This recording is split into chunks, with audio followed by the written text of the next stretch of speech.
Sobat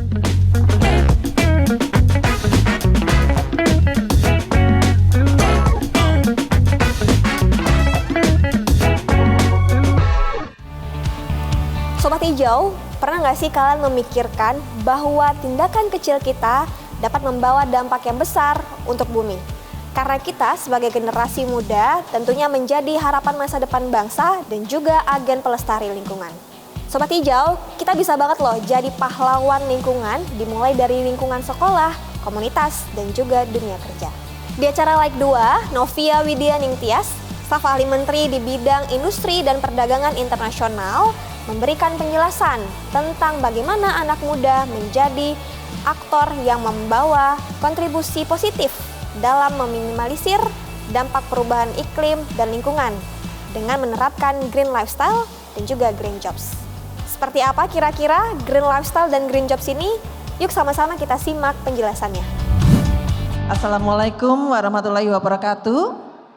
Om Swastiastu, Namo Buddhaya, salam kebajikan. Yang saya hormati Chief of Environmental Education and Youth Unit UN Environment Program Nairobi, Pak Sambaret yang tadi sudah hadir di tengah kesibukan beliau holiday ya. Kemudian Kepala Pusat Pengembangan Generasi Lingkungan Hidup dan Kehutanan, Bu Sinta, para narasumber kita yang nanti akan hadir di talk show yang sangat inspiratif, Kak Nala Amirah dari Green Welfare Indonesia dan Mas Andreas Pandu Wirawan. Kak Nala tadi udah, Mas Pandu yang mana? Iya. Dan juga Bapak dan Ibu, kakak-kakak, adik-adik yang saya banggakan seluruh peserta talk show. Pertama-tama kita mengucap syukur kehadirat Tuhan Yang Maha Esa yang pada hari Sabtu pagi yang cerah ini berkenan mengumpulkan kita semuanya, memberkahi kita semuanya sehingga kita dapat hadir dalam acara talk show yang sangat menarik yang temanya menjelajahi masa depan hijau peran anak muda dalam pendidikan lingkungan dan green jobs. Bapak dan Ibu, rekan-rekan, generasi muda Indonesia saat ini berada pada titik kritis ya. Mungkin bisa dikatakan di persimpangan jalan begitu ya Mas ya, dalam menentukan arah masa depan bangsa. Di satu sisinya generasi muda itu dihadapkan pada triple planetary crisis. Apa itu? Yang pertama perubahan iklim, yang kedua loss of biodiversity, dan ketiga adalah krisis polusi. Tapi di sisi lain generasi muda ini juga punya peluang yang sangat besar untuk menjadi katalisator di dalam membawa Indonesia menuju masa depan yang berkelanjutan. Yang namanya katalisator itu teman-teman ya, itu sepertinya kecil ya, kayak enzim itu kan katalisator ya, dia kecil tidak terlihat tapi dia pengaruhnya sangat besar sekali. Kemudian generasi muda Indonesia ini juga merupakan generasi penerus estafet kepemimpinan bangsa. Punya peran yang sangat strategis dalam upaya mewujudkan Indonesia yang berkelanjutan. Dengan bekal inovasi dan kreativitas yang luar biasa melimpah ya, tadi kita lihat salah satunya Kak Nala, ya kreativitas yang hampir-hampir tanpa batas begitu, maka Indonesia diharapkan dengan generasi muda yang hebat menjadi pelopor perubahan yang menginspirasi masyarakat luas dalam mengatasi berbagai tantangan lingkungan. Oleh karena itu perlu diingat bahwa pemuda Indonesia ini tidak hanya memiliki hak ya, tidak hanya memiliki hak akan masa depan, tapi juga punya tanggung jawab moral yang turut aktif dalam upaya pelestarian lingkungan serta sebagai aset bangsa yang paling berharga dalam mewujudkan visi Indonesia Emas 2045. Teman-teman, pendidikan lingkungan hidup itu merupakan fondasi yang penting dalam membentuk karakter generasi muda yang berwawasan lingkungan. Melalui proses pembelajaran berkelanjutan diharapkan dapat tertanam kesadaran akan pentingnya menjaga ekosistem dan kelestarian alam. Tadi Kak Nala juga cerita ya bagaimana Green Welfare sudah berperan di dalam pendidikan lingkungan. Nah, sekolah ini merupakan lembaga formal, lembaga pendidikan formal yang punya peran strategis dalam mengupayakan transformasi perilaku siswa menuju gaya hidup yang ramah lingkungan. KLHK punya program namanya Sekolah Adiwiyata dan mungkin sudah hadir di sini dari SMA Islam Cinere ya. Ada yang hadir ya? Mana? Angkat ya, lambaikan tangannya. Ya, tepuk tangan yang meriah. Dan juga kita punya gerakan peduli berbudaya lingkungan hidup di sekolah atau PPLHS. Dan ini sudah menunjukkan hasil-hasil yang signifikan teman-teman dalam meningkatkan kesadaran kepedulian siswa terhadap lingkungan. Bentuknya beraneka macam kegiatan ya, di mana siswa itu diajak secara aktif terlibat di dalam upaya pelestarian lingkungan. Dan hal ini tidak hanya berdampak pada lingkungan sekolah saja, namun juga pada lingkungan masyarakat sekitar.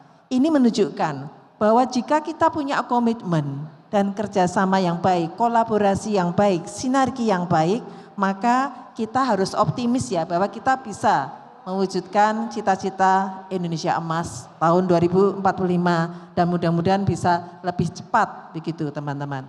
Nah selain itu tadi kan pendidikan lingkungan ya, kita sekarang juga perlu bicara tentang masa depan kita di mana kita juga mendorong terciptanya lapangan pekerjaan. Lapangan pekerjaan yang gimana? Yang kira-kira sesuai dengan cita-cita kita tadi.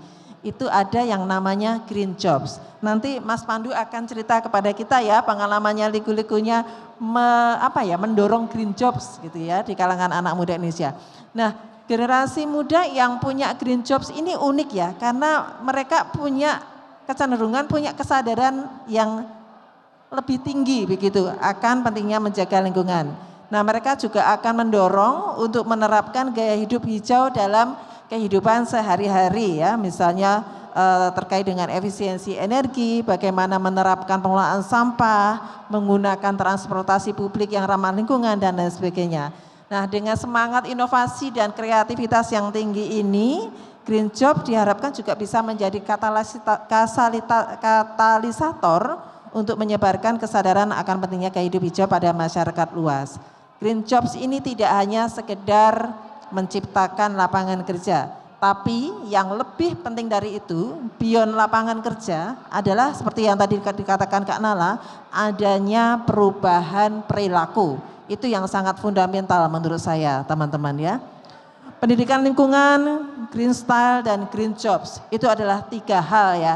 Yang kalau kita bisa dorong itu bisa menjadi segitiga yang dahsyat untuk melawan triple planetary crisis. Jadi jangan kalah ya anak-anak muda ya, kalau ada triple planetary crisis kita juga punya triple strategy, yaitu pendidikan lingkungan, green lifestyle, dan green jobs. Ketiga elemen penting ini akan saling terkait, saling sinergi, saling memperkuat, menciptakan siklus yang sangat positif, yang berdampak pada lingkungan dan juga masyarakat kita.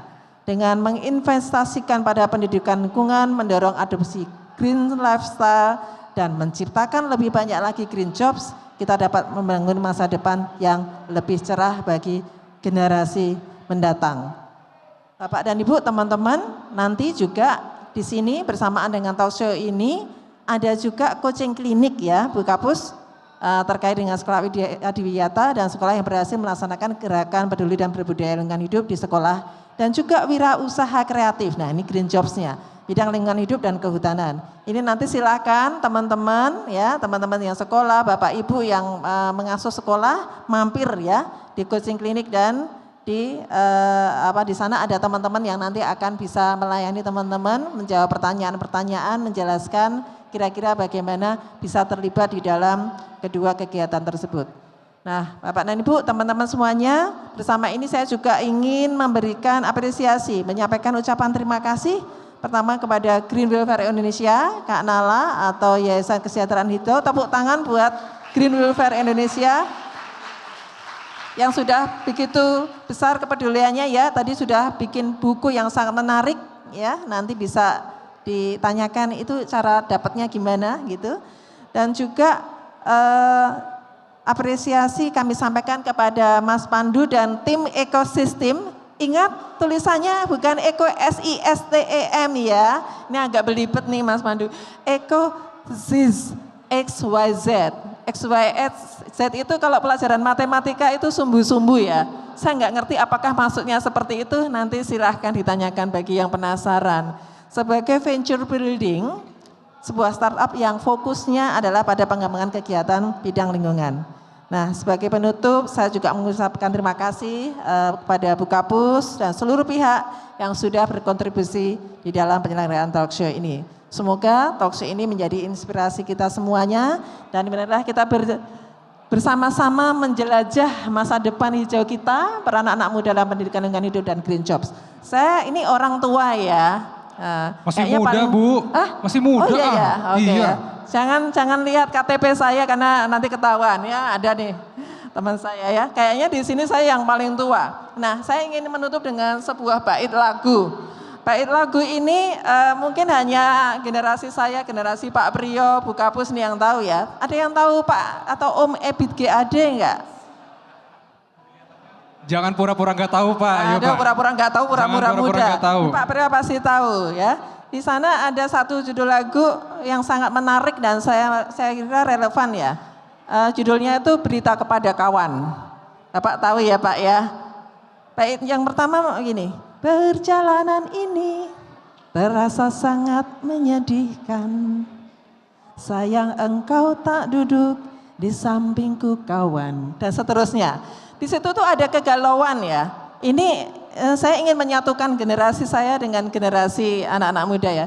Generasi yang dulu tuh banyak galaunya gitu ya. Banyak kegalauan akan lingkungan kita, akan alam sekitar kita, banyak bencana antropogenik dan lain sebagainya. Itu sampai di lagu itu dibilang begini, coba kita bertanya pada rumput yang bergoyang. Nah, mudah-mudahan di talk show ini kita menjelajah bersama-sama. Tentu saja anak muda tidak kita tinggalkan ya Bu Sinta ya. Kami yang tua, Tutwuri Handayani begitu. Mudah-mudahan nanti anak-anak muda yang hebat ini bisa membantu kita semuanya menemukan jawaban tanpa bertanya pada rumput yang bergoyang. Oke, Mas Pandu, Mbak Nala ya. Demikian, terima kasih. Sobat Hijau, itu tadi informasi menarik dari Novia Widaning Tias, staf ahli menteri di bidang industri dan perdagangan internasional. Tapi Sobat Hijau, bagaimana caranya kita bisa mengajak lebih banyak anak muda untuk ikut andil dalam menjaga lingkungan? Sama-sama nanti kita akan bahas di segmen berikutnya. Jangan kemana-mana, tetap di Indonesia Green TV.